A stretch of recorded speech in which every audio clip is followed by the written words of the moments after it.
বিসমিল্লাহির রহমানির রহিম। এখন আমি গতকালকে আমি একটা ভিডিও দিয়েছিলাম খিচুড়ির। এখন লইট্টা মাছের চচ্চড়ি করব।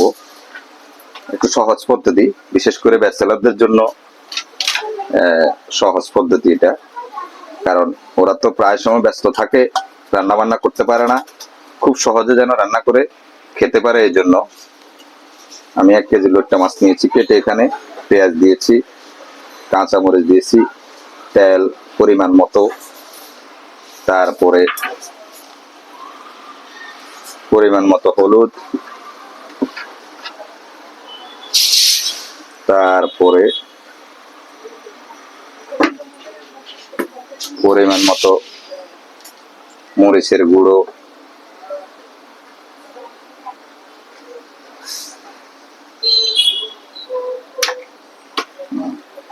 এরপর পরিমাণ মতো লবণ একটু কমে দেব আমি, কারণ হচ্ছে লবণ জিনিসটা পরে বেশি হয়ে গেলে ঝামেলা।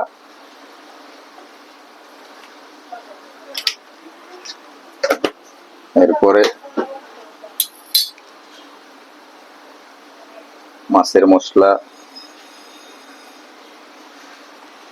সবকিছু দিয়ে দিয়েছি, এগুলো সব দিয়ে একসাথে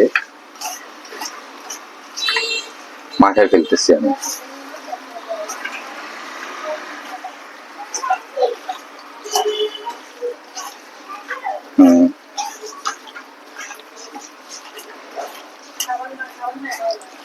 মাখায় ফেলতেছি, শেষ মাখায় ফেলে এখন শুধু পাতিলটা চুলে উঠাই দিলাম, আর হালকা একটু পানি,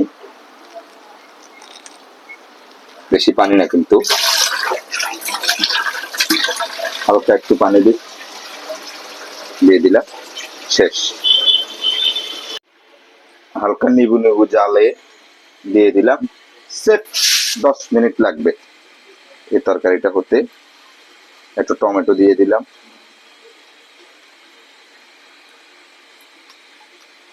বাড়তি কোনো পানি দেওয়া লাগবে না, 10 মিনিটের মধ্যেই আশা করি তরকারি হয়ে যাবে।